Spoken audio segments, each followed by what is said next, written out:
Il y a 20 ans, un lundi, le 10 avril 2006, de nombreux enfants attendaient avec impatience Pâques, qui serait célébré le dimanche suivant, le 16. Ils attendaient avec impatience le long week-end, d'éventuels voyages, ou la certitude qu'ils recevraient beaucoup de petits chocolats. Écoute, moi je ne me rappelle même pas ce que je faisais ce jour-là, tu sais. Mais la famille de Giovanna dos Reis Costa, elle, s'en souvient très bien. À l'époque, la jeune fille avait 9 ans et vivait dans la commune de Quatro Barras, dans la région métropolitaine de Curitiba. La famille s'en souvient parce que c'est ce jour-là, le 10 avril, que Giovanna est sortie seule de la maison pour vendre des tickets de la tombola de Pâques de l'école. Et elle n'est jamais revenue. Une promenade dans le quartier, sans retour, avec la fillette engloutie par la nuit. En 20 ans, le nom de Giovanna aurait pu être oublié, perdu parmi d'innombrables autres dossiers criminels.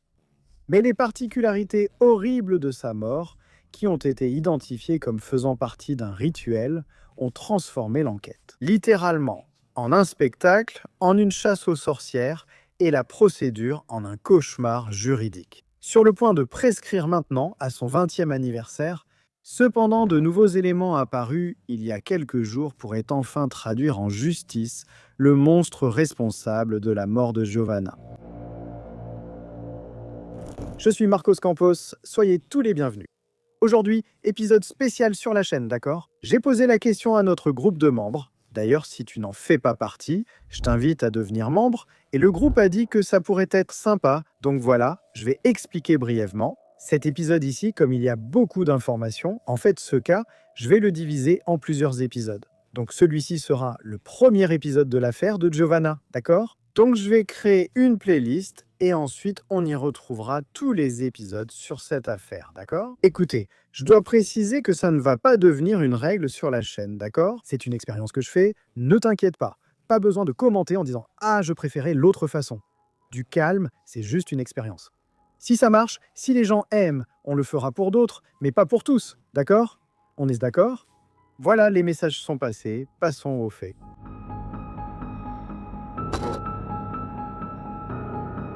Regardez, hein, les gars, il y a deux grandes pistes d'enquête qu'on va explorer ici, l'une après l'autre, d'accord?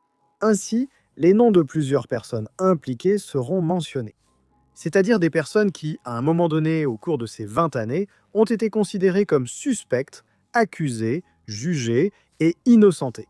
Autrement dit, elles seront mentionnées de la même manière que les avocats, les procureurs, les commissaires de police, parce qu'elles font partie de l'histoire que nous racontons. Nous sommes ici en train de reconstituer, bien sûr, à partir de sources ouvertes, de sources publiques, de tout ce qui a été divulgué sur l'affaire pendant tout ce temps. Et en regardant vers le passé, il sera facile de remarquer certaines erreurs, d'accord? Mais notre objectif ici n'est pas de susciter des critiques personnelles, d'accord? Cela dit, nous poursuivons donc ici avec l'histoire. Giovanna disparaît donc le 10 avril 2006 alors qu'elle vendait des billets de tombola pour des œufs de Pâques près de chez elle, à Quatro Barras, dans la région métropolitaine de Curitiba. La fillette n'étant pas rentrée ce soir-là comme prévu, ses parents, M. Altevir Costa, 45 ans, et Mme Cristina Aparecida Costa, 38 ans, ont commencé à la chercher. Un processus bien connu, n'est-ce pas? Quand une inquiétude diffuse commence à vous nouer l'estomac, n'est-ce pas? Et complètement angoissés, les gens commencent à demander à tout le monde. Au bout du compte, on parle d'une Carole qui avait 9 ans, mec. Ainsi, très vite, les voisins se sont joints à la famille dans cette angoisse pour essayer de retrouver la fillette le plus rapidement possible. D'ailleurs, comme ils l'ont plus tard déclaré officiellement à la police, certains ont été visités par Giovanna, d'accord? Plusieurs personnes. Et ils ont acheté la tombola de Pâques qu'elle vendait. Donc, c'était étrange qu'elle disparaisse si près de chez elle. Et cela, bien sûr, a touché beaucoup de gens. Malgré cela, personne n'avait rien de particulier à signaler. Face au risque qu'elle pouvait courir, l'alternative était donc de transformer la disparition en une notification officielle. Un signalement, une déclaration officielle de disparition. Même si cela officialise la gravité des faits, n'est-ce pas? Je vous ai déjà raconté cette histoire ici. On ressent ce besoin de le dire. Admettre que cela peut être grave et que j'ai besoin de la police. Malheureusement, quelques jours plus tard, le 12 avril, son corps a été retrouvé dans un terrain vague, enveloppée dans des sacs poubelles en plastique de couleur bleue ou blanche. Les deux informations figurent dans les recherches et elle était attachée avec des fils électriques. L'expertise a constaté que la mort était due à une asphyxie mécanique par strangulation ou étouffement et que la victime présentait également des signes extrêmes de violence sexuelle. Malheureusement, il est nécessaire d'exposer certains détails ici pour que l'on comprenne la dynamique de l'enquête. D'accord? Le rapport du médecin légiste mentionne l'introduction d'un objet métallique dans les parties intimes. Les vêtements de Giovanna ont été retrouvés sur un autre terrain inoccupé, à environ 50 mètres de la maison où elle vivait jusqu'alors avec sa famille. Et de manière très préliminaire, la commissaire en charge de l'affaire à l'époque, la docteure Margaret Alferez de Oliveira Mota, a déclaré que l'enfant avait disparu dans les environs et que le corps avait également été retrouvé là. Tout indique que le crime s'est produit dans l'une de ces maisons voisines.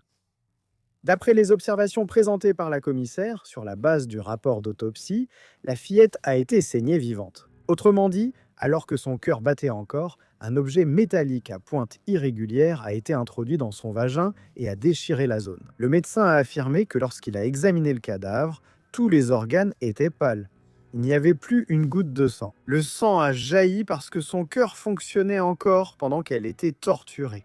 Le prélèvement du sang a pu durer plus d'1 heure et la fillette n'a été asphyxiée qu'après cette hémorragie. Partant de ce constat, la thèse d'une mort rituelle avec la collecte du sang de la victime a alors été élaborée. Une action présente dans les rituels religieux lorsque certains animaux sont sacrifiés. À ce moment-là donc, l'enquête cherchait quoi? Qui cherchait-on? Des suspects correspondant au profil de tueurs rituels, n'est-ce pas? Pratiquement de la magie. Exactement comme on le voit dans les films. Bien que ces tueurs sorciers, mages, pratiquants de magie soient très rares dans les histoires de true crime, n'est-ce pas? Nationales et internationales.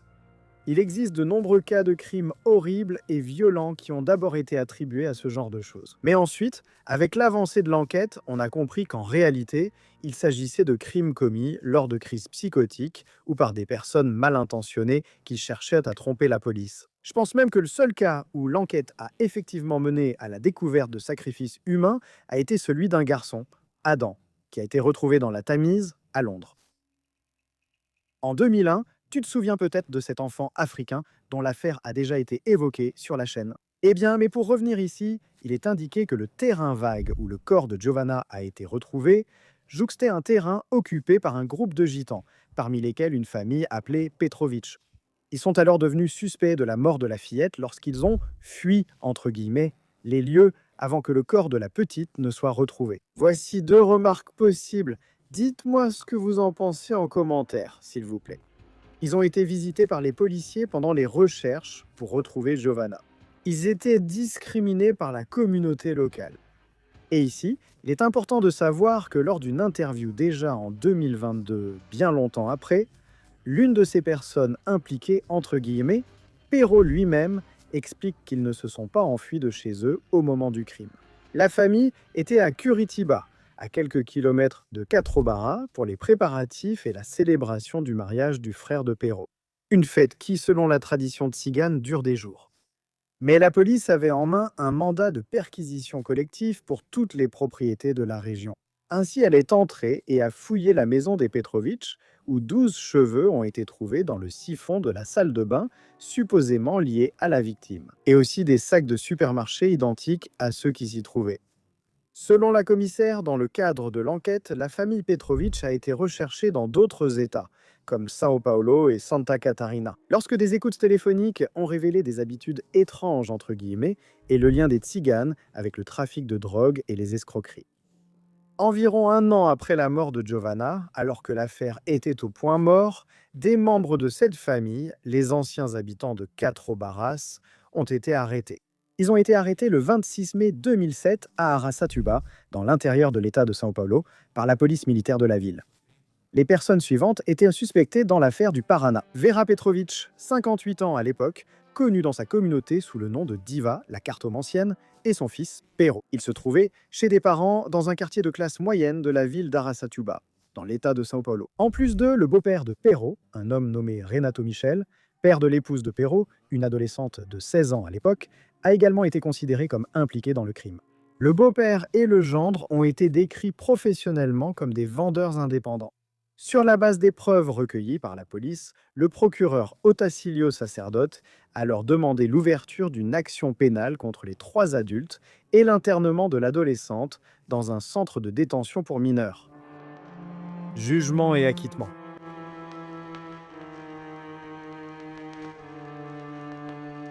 Le lundi 12 mars 2012 à 9h30, le tribunal du jury de Curitiba a procédé au jugement des Tziganes soupçonnés du meurtre de Giovanna dos Reis Costa. L'accusation qui pesait sur eux était celle d'homicide doublement qualifié, commis dans le cadre d'un rituel de magie. Concernant la motivation, le procureur Otacilio, originaire de Quatro Barras, affirmait que Vera Petrovic était l'instigatrice du crime, car elle avait besoin du sang d'une vierge pour un rituel qui garantirait la prospérité et surtout la virilité d'un autre de ses fils, car cet autre fils allait se marier à cette époque, là, lorsque tout s'est passé. Elle, la matriarche de la famille, alors occupée par les préparatifs du mariage, aurait reçu l'aide de son fils Perrault, de sa belle-fille, l'épouse de Perrault, et aussi de ce monsieur, le beau-père de Perrault, Renato Michel. Dans ce récit fantaisiste, Giovanna aurait commis l'erreur d'interagir avec les voisins tziganes, précisément à ce moment-là où il cherchait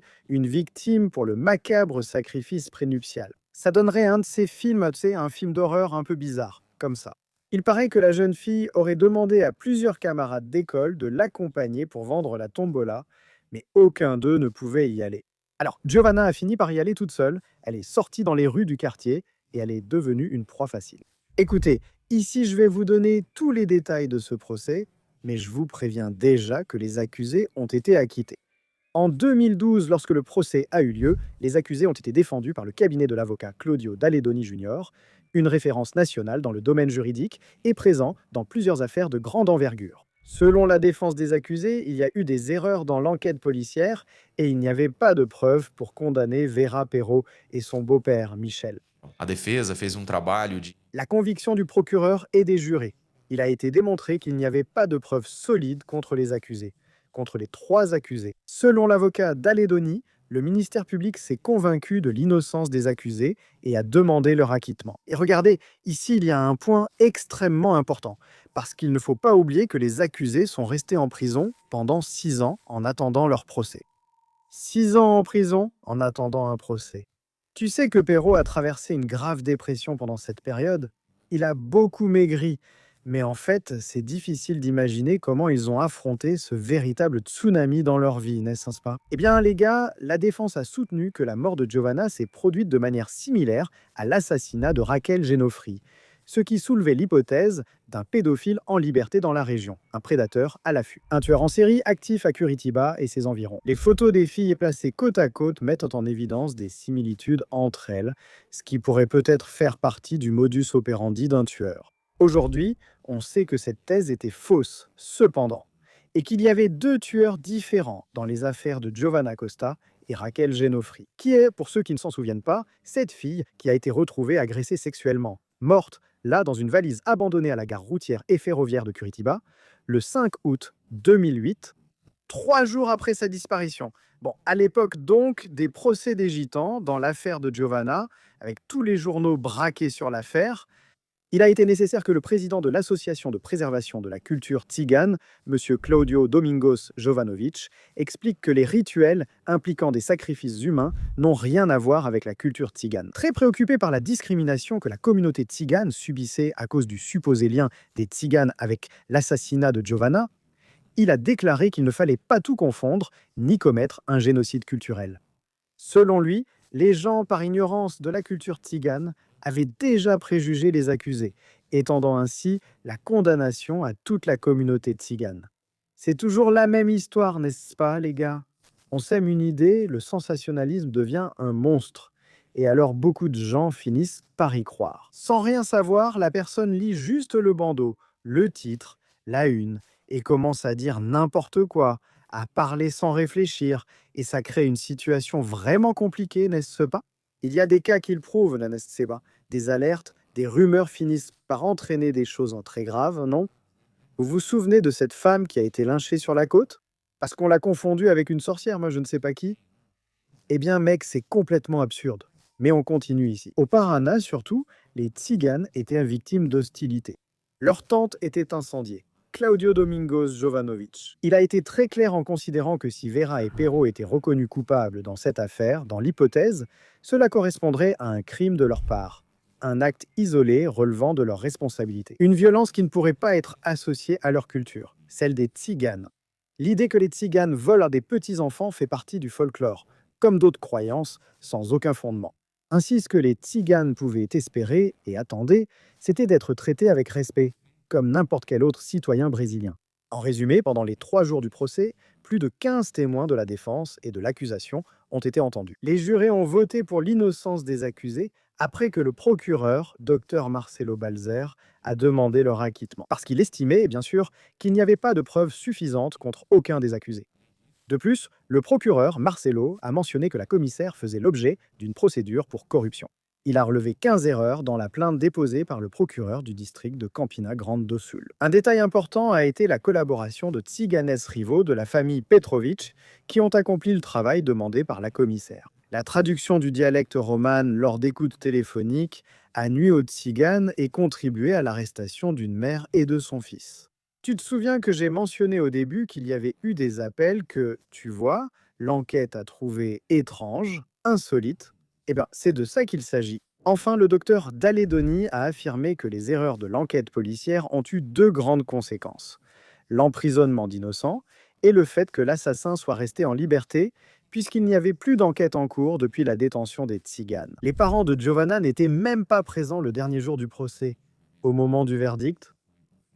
Et en préparant cet épisode, nous avons découvert, grâce au travail de la journaliste Christiane Forte, que parmi les personnes présentes au procès se trouvait l'avocate Myriam Stanescon, âgée de 60 ans. Elle a été la première gitane à obtenir un diplôme universitaire au Brésil. Diplômée en droit de l'université Gama Filho à Rio de Janeiro, en 1973, la docteure Myriam a choisi de s'engager professionnellement pour sa communauté.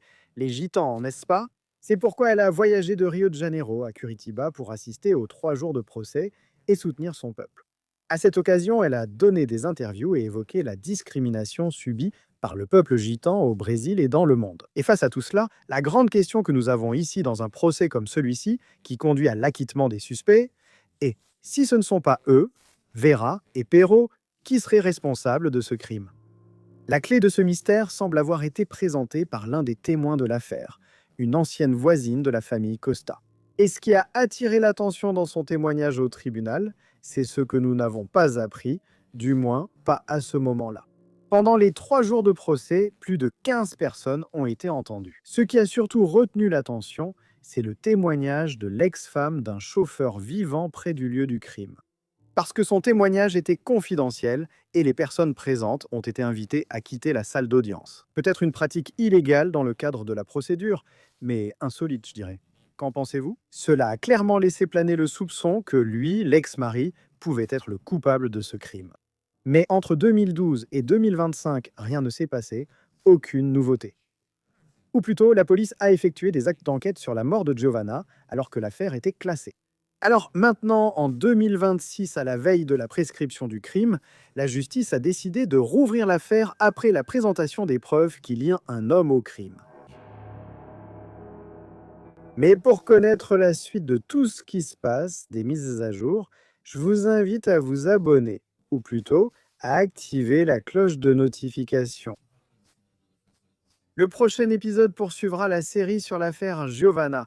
Je pense que ça vaut vraiment le coup, non les amis? C'est une affaire extrêmement symbolique d'une violence sans pareille, donc je pense que ça vaut la peine de vous raconter avec beaucoup de détails, d'accord? Je vous attends dans le prochain épisode de l'affaire Giovanna. N'oubliez pas que les autres affaires de la chaîne continuent, d'accord? Ne vous inquiétez pas. Merci d'avoir été là. Un bisou du roux et à bientôt.